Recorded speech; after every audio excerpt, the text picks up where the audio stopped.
On a des choses à se dire dans cette vidéo aujourd'hui sur un sujet que tu en as peut-être entendu parler ou tu vas en entendre parler dans cette vidéo, le son lossless. Voilà, c'est un truc qui explose en ce moment et franchement, j'ai pas mal de choses à dire et aussi de réponses à amener à certaines questions que tu as peut-être.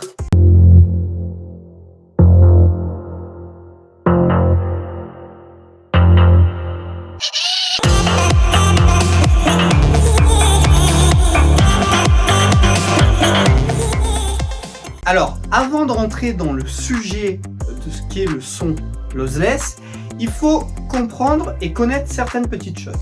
Au niveau des formats audio notamment. En gros, il y a 3 types de formats audio. Le premier, c'est le format audio sans compression, le format audio que j'appelle pur. Dedans, on y retrouve le Wave et on y retrouve également l'AIFF pour Apple. C'est le format audio qui est utilisé par l'industrie musicale. C'est donc également le format audio que j'utilise moi aussi. Ensuite, on a le format audio qui est un format audio à compression mais sans perte. C'est-à-dire que dedans, on va y retrouver par exemple le format audio FLAC qui signifie Free Lossless Audio Compression.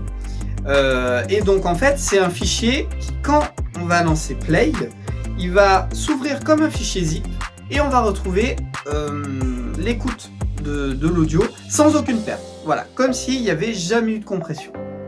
C'est le format haute qualité, on va dire, et qui est utilisé par tout ce qui va être audiophile, ceux qui ont des grosses installations pour écouter une très bonne qualité au niveau de l'audio.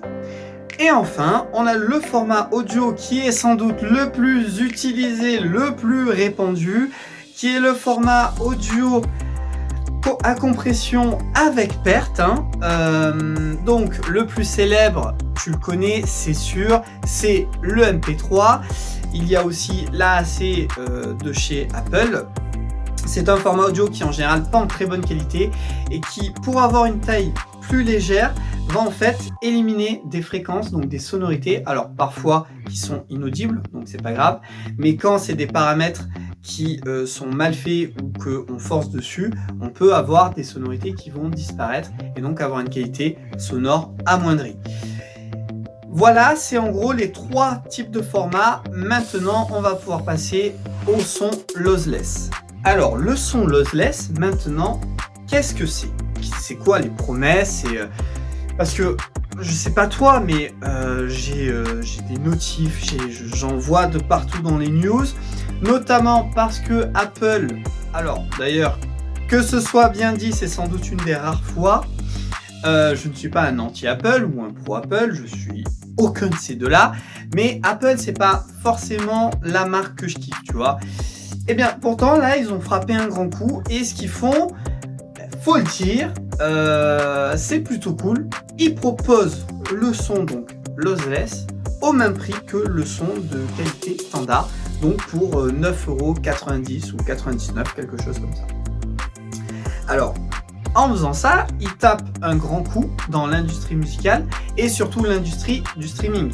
Tout simplement parce que il y en a qui proposent déjà le son lossless, mais à des prix bien supérieurs. En général, ça va de 15 à 20 voire 30 € de ce que je sais pour une format lossless, donc haute qualité.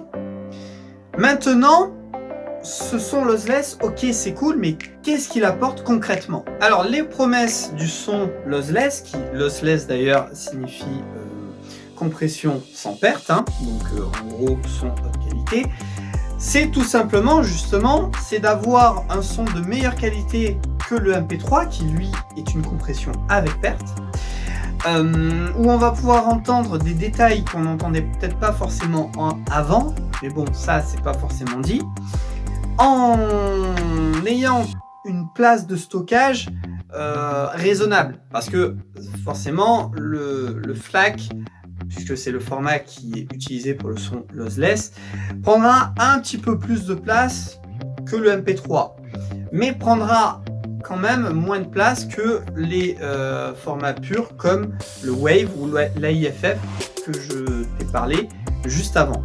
Mais la promesse en gros c'est que un son que tu écoutes en temps normal en MP3, si tu l'écoutes en FLAC, tu pourrais entendre des choses, des petites sonorités que tu n'aurais jamais entendues en MP3. Alors par contre attention, parce que c'est sous certaines conditions et on va les voir tout de suite. Alors déjà la première condition c'est au niveau du matériel. Tout ce qui est déjà Bluetooth, tu peux l'oublier. Ça n'est pas compatible avec le lossless. Tout simplement parce que on est dans une idée de développement pour le Bluetooth d'une consommation basse et mettre des options qui pourraient incorporer le lossless. En théorie, ça pourrait être possible, mais actuellement, ça n'est pas le cas. Voilà. Donc, si tu as des écouteurs, casque Bluetooth, ce genre de choses, c'est triste, mais actuellement, ça n'est pas compatible. L'autre chose du coup c'est qu'il va falloir que, ou si je dis pas de bêtises, via le Wi-Fi, il me semble que ça fonctionne, ou alors la bonne vieille technique du câble. Alors tu vas me dire, il y a des smartphones et tout ça qui n'ont plus les prises jack. Ouais, c'est bien dommage. J'ai toujours dit que c'était débile. Dans ce cas-là, il faudra ou que tu passes par la prise qui permet de charger ton téléphone. Pour pouvoir écouter tout ça. Là encore, faut faire attention parce que si tu utilises un casque, des écouteurs, je sais pas, que tu as acheté genre à Action ou un truc comme ça, on va pas se le cacher, c'est pas la meilleure qualité du monde, tu vas pas pouvoir profiter du son lossless dans les meilleures qualités. D'ailleurs, honnêtement, tu en profiteras pas du tout en soi parce que ces écouteurs, j'en ai déjà utilisé. Et mon dieu, c'est simple, j'étais en dèche, je m'en souviens. J'ai vite acheté une paire d'écouteurs parce que les miens avaient lâché. Je les ai mis, j'ai écouté un truc, je les ai retirés. C'est parti quelque part dans mon tiroir, je les ai plus utilisés. Donc tout ça pour te dire qu'il faut une qualité au niveau du matériel. Alors t'es pas obligé d'acheter des trucs ultra coûteux, mais il faudra mettre un minimum d'investissement, que ce soit des écouteurs, un casque, mais une enceinte aussi. D'ailleurs, les enceintes, fais gaffe parce que tout ce qui est enceinte nomade, ce genre de choses, souvent elles sont pour le grand public. Donc, il y a une option pour booster les basses fréquences, enfin les basses ou les hautes fréquences, ce genre de choses. Ça va pas aider à ce que tu puisses écouter dans les meilleures conditions un son lossless. Mais du coup, selon toi, il y a des mesures qui vont être prises pour rendre cette technologie disponible même pour les appareils Bluetooth ou... Alors, ça dépendra, c'est une très bonne question Nathan. Comme j'ai dit, pour l'instant, le développement du Bluetooth ne va pas dans ce sens-là. On est plus sur de la basse consommation pour pouvoir utiliser des écouteurs sur une longue durée, par exemple. Mais oui, c'est de ce que j'ai vu, ça peut être possible que par la suite, ça puisse être incorporé peut-être d'une manière dans le Bluetooth. Donc si le lossless se démocratise bien, oui, il pourrait y avoir des changements comme ça. Mais actuellement, ça n'est pas le cas. On peut aussi penser que les prises jack reviennent. Si le son lossless se remet en place et que par exemple le Bluetooth n'évolue pas, on le garde pour une raison d'énergie et tout ça, on ne le met pas en place, peut-être qu'on pourrait retrouver des connectiques jack pour pouvoir profiter du son lossless. Alors moi, je me pose quand même des questions. Et ça faisait un moment que je voulais faire cette vidéo. Je savais pas trop comment. Au début, je me disais, on va expliquer pas scientifiquement, mais un peu à ma manière sur certains sujets que j'ai déjà traités. Du début, le lossless, qu'est-ce que c'est, nanani, nanana. Mais ça me plaisait pas vraiment. Ça me dérangerait pas de faire une vidéo, mais c'était pas ça là que je voulais faire. Là, je voulais vraiment... C'est pas un coup de gueule, c'est poser mes questions et y répondre directement parce que je sais que je suis pas le seul et que pour moi il y a du bon et peut-être du moins bon dans tout ça. La première chose que je me dis, c'est que moi en tant qu'artiste, quand je sors ma musique sur les plateformes, donc Deezer, Spotify, iTunes, etc., etc., moi je leur donne un fichier de haute qualité, le fichier pur. Rappelle-toi, c'est ce que je te disais, c'est par exemple le Wave ou la IFF. C'est un format de fichier qui n'a aucune compression.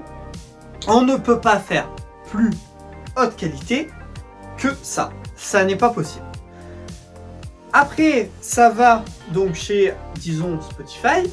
Et là, on sait bien, on ne sait pas vraiment dans le détail, mais on sait que en gros, il y a un algorithme qui va analyser l'audio et qui va ou rajouter avec des EQ, compresseurs et des fois des limiteurs de la dynamique ou du volume en décibels, ou en enlever parce que le son aura peut-être pas été bien mixé ou masterisé, ou en tout cas ne rentrera pas dans les standards, dans le cahier de charge de la plateforme de streaming.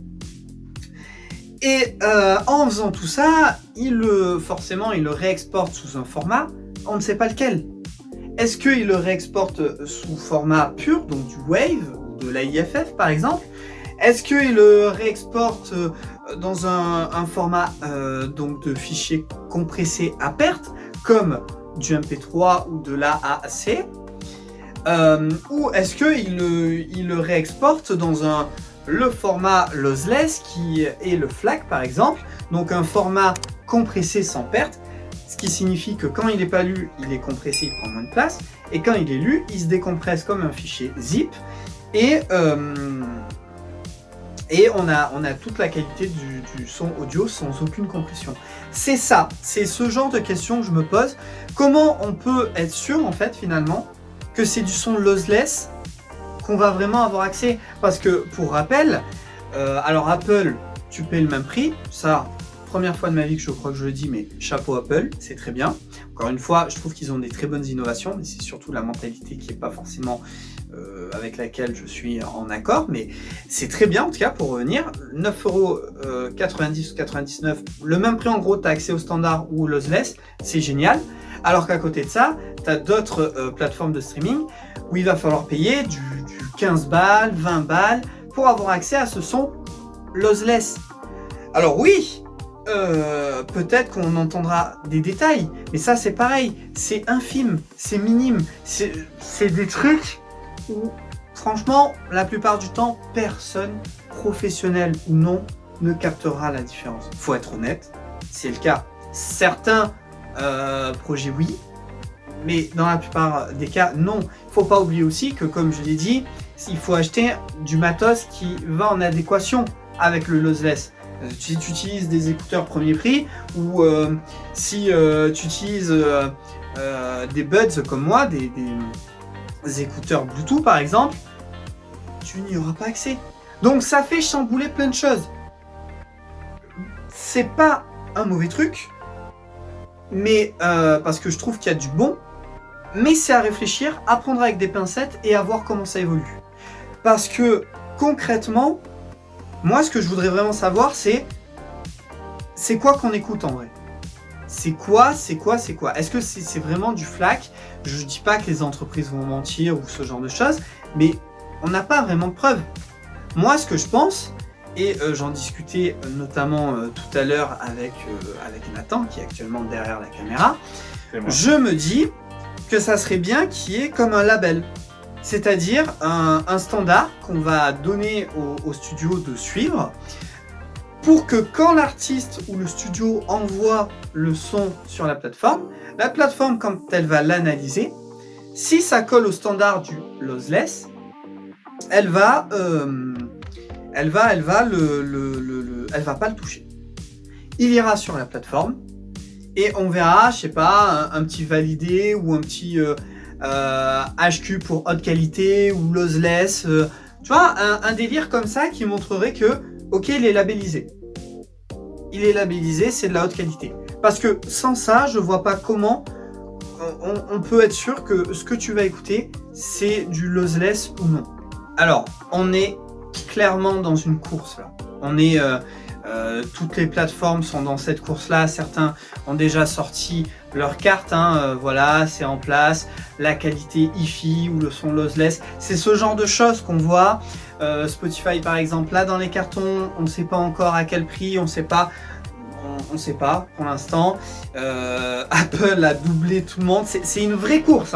Moi j'attends de voir ce que Spotify va faire parce que je suis un utilisateur de Spotify. J'espère ne pas être déçu. Pour l'instant c'est Apple pour moi qui là a fait ils ont sorti du jour au lendemain sans prévenir leur offre là qui est au même prix que la standard. Enfin en fait ça change rien, si tu es déjà abonné en fait tu auras accès, voilà. il faut voir ce que ça donnera. Attention par contre à tout ça, parce qu'il y a quand même un effet de mode, il y a cet effet de course et tout ça. Je pense que ça va être plus qu'un effet de mode, mais voilà, faut faire gaffe. Si t'es pas abonné et que demain tu comptes t'abonner pour profiter du lossless ou du Wi-Fi, parce que voilà, c'est un peu les noms. Certains vont dire l'audio haute qualité, d'autres le son Wi-Fi, d'autres le son lossless. Enfin, tous ces termes-là, faut faire gaffe, parce que même si, ok, ils sont reliés, ils sont en rapport, ils peuvent quand même dire des choses un petit peu différentes. Tu peux écouter du son haute qualité, c'est-à-dire au lieu d'avoir un son MP3 en 320 kilobits, tu peux l'avoir un peu au-dessus. Enfin, faut faire gaffe. On n'est pas forcément sur de la vraie haute qualité. Mais malgré tout, je pense que ça peut être bénéfique pour l'industrie musicale, parce que l'industrie musicale dort sur ses lauriers depuis déjà trop longtemps. Alors elle a bien évolué, notamment par rapport à la MAO, que tout le monde peut faire de la musique, que les studios n'ont plus la même image qu'avant. Mais il y a des choses où il y a des standards qu'il faudrait les briser un petit peu, parce qu'ils ne répondent plus à la vie actuelle.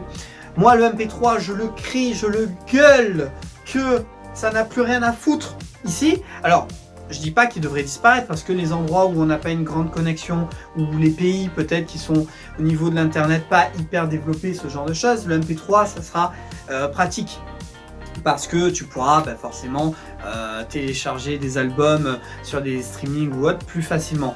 Mais nous ici en France ou dans, je sais pas, aux États-Unis, ce genre de choses, le MP3 n'a plus forcément sa place, pas en tout cas dans toutes les applications qu'on utilise encore aujourd'hui. Et ça, c'est quelque chose que j'espère que le son lossless va détrôner ce MP3, parce que le MP3 a fait son temps, et il serait temps qu'il fasse ses petites valises et qu'il parte. Bon, je pense que j'ai fait le tour sur ce sujet. Ça me fait plaisir. Ce matin, je suis arrivé au studio, je me suis dit, d'un coup, ça fait tilt. Et j'ai trouvé comment tourner cette vidéo. Et en fait, on l'a fait sur le tas. J'ai rien préparé. Enfin voilà. Je pense qu'au montage, il y aura peut-être des choses que je me dirais, putain, j'aurais peut-être pu dire ça. Ouais, c'est pas grave. À mon avis, j'ai dit l'essentiel. C'était surtout, moi, j'avais besoin de dire ce que je pensais par rapport au lossless, qui est en soi une très bonne chose, mais à voir comment ça va évoluer tout ça. J'espère que ça aura pu répondre à certaines des questions que tu te posais peut-être, ou que tu as appris des choses en tout cas. N'hésite pas, dans les commentaires, voilà, ou même sur Insta, on se retrouve pour discuter de tout ça. Et puis, que te dire d'autre, qu'on se retrouve la prochaine fois. Et en attendant, sois créatif! Et gros soutien au B3 des Hauts-de-France.